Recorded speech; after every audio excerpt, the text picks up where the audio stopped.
When I think about Call of Duty, it's hard to miss World at War, or as we called it, WoW, which I believe belongs up there with Call of Duty 4 Modern Warfare as the godfathers of the series, the two that really started it all. Of course, I am biased, as these are the two that started for me when I first started playing games properly, really. I'm simply too young to really remember the predecessors to these two legendary games. My knowledge before these two games consists of a small chunk of Call of Duty 2, but not much else. Oh, and of course Captain Price being a proper old fucking posh chap. Okay, we're clear to approach.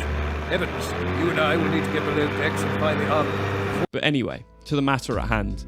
Is Call of Duty World at War dead? Short answer, probably.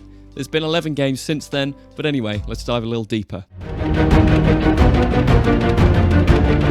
World at War was released in November 2008, making this year its 12th birthday, and making me, a 20-year-old man, think, should I have really been playing this at 8 years old? Were my parents bad parents?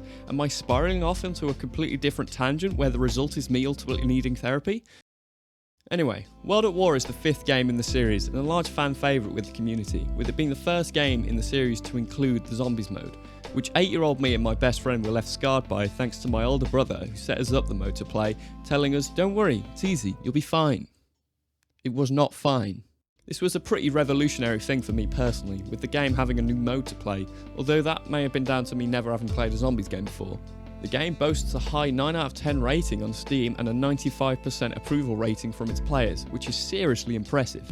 In this review I'll be more so aiming towards the multiplayer aspects of the game rather than the campaign. However, it's hard not to mention the campaign, which started with that iconic scene that my brother wouldn't let me watch.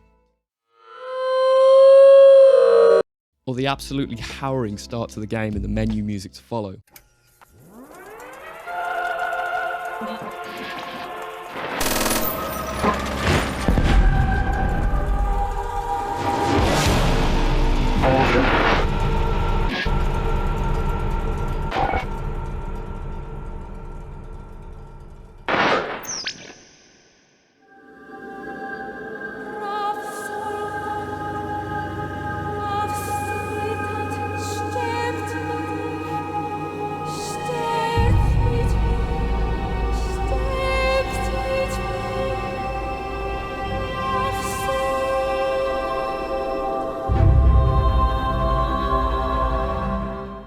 The game had a great campaign which encapsulated the effect and feeling of war rather well, but also not enough to warrant a higher rating than a 15. We've all completed this campaign a number of times, but you just can't get over how epic it is conquering the Reichstag building in Berlin alongside your best pals Reznov and Nikolai. They have nowhere left to go! Move up! Clear a path for the flag! Claim our victory!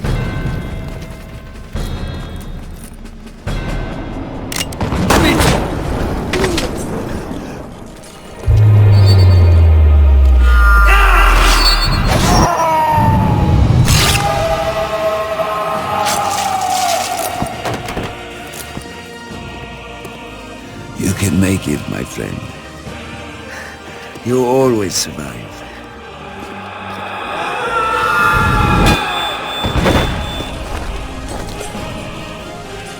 The honor should be yours.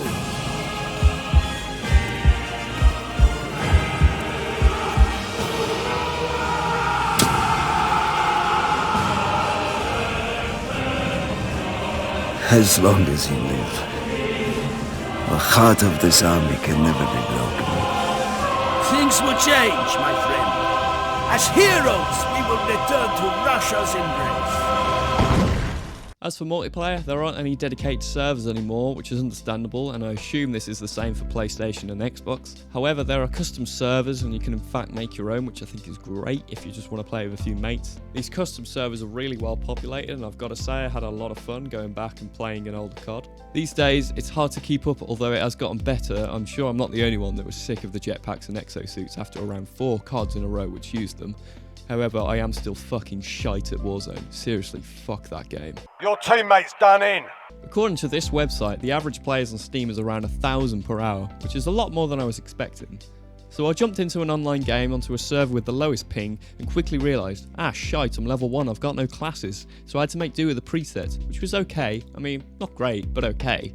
After getting a few kills, I noticed that I was leveling up a lot, and I realised, oh sheg, that's cool, you level up faster, because who wants to grind a 12-year-old game to get the PPSH, right? That sentence is very close to something that would get me a very different kind of sentence. I joined another server, not knowing what to expect, and then I popped the leaderboard and saw the hilariously high ping. What I was met with was something really strange, all these dudes just flailing about and me ranking up faster than Britney Spears in the 100-metre race. So much so that I am now 10th prestige level 65. Despite the wacky waving inflatable arm flailing tube men, this server did have some pretty cool custom maps, like this fucking cable car thing. I mean, how fucking cool is that shit? After this, I was left with a bad feeling as the server I wanted to play on was full, and I thought, maybe this isn't as good as I thought. But lo and behold, a space opened up and I dove straight into probably the smallest map on this game. It got to a point in the multiplayer where, in true fashion of myself, I was getting a negative KD, and this made me think, who am I up against in this game? My first thought was that they could all be like me and are just coming back to this old game for a bit of fun, and are, just better than me. But I also thought maybe some people just haven't moved on from it, and have been playing this the whole time since. It's unlikely, but yeah, it's plausible. It was a pretty legendary game, but that also begs the question, why not move on to Black Ops or something similar without the jetpacks, wall running, and 8-year-old children who have all apparently had relations with my mum? This adds more questions, and I know you didn't come here for more questions, did you? All three of you who are watching right now, I know who you are. Me in the future, admiring my shoddy work, Sam, and some random guy that wants to be friends. So I wanted to know why the game was still so active. What I discovered was something beautiful, and the conclusions I made from it were even more beautiful. Most of the people on these servers have been playing against each other for years, without ever physically meeting, which isn't anything new for the gaming world, I know, but it still is quite nice. What they all have in common is this sense of community and teamwork together, with many of them frequently communicating in the official Discord servers. So what we have here is a small community of people who all share a common interest, and one that is quite niche and different with it being such an old game, but that doesn't stop them from having fun, which is really quite nice. This then brings me on to something I thought I would have experienced, which is everyone's favourite person, the hackers. I was recently playing Team Fortress 2 with a few friends the other week, and we entered many games that had hackers in them, and it just ruins the game completely, and you have to think why. Why in a game this old are you bothering? What is there to gain? And also that Valve anti-cheat clearly isn't working. I didn't encounter any hackers on World at War, as the custom servers I think are very well moderated, which is fantastic to see the people who still have a passion for these veteran games and still want to keep them alive and fun to play. So bravo to those people. So, to conclude that, multiplayer is not dead. It is very much still alive, and I know what people are going to say, which is that the game has very limited content, with not so many weapons, perks, attachments and kill streaks, but it's just nice to go back to a much simpler time where there is less to think about and you can just play the game. It's so much fun. So after this, I thought I'd try my hand at some zombies and see if there's any activity on this, or if I was going to have to play alone.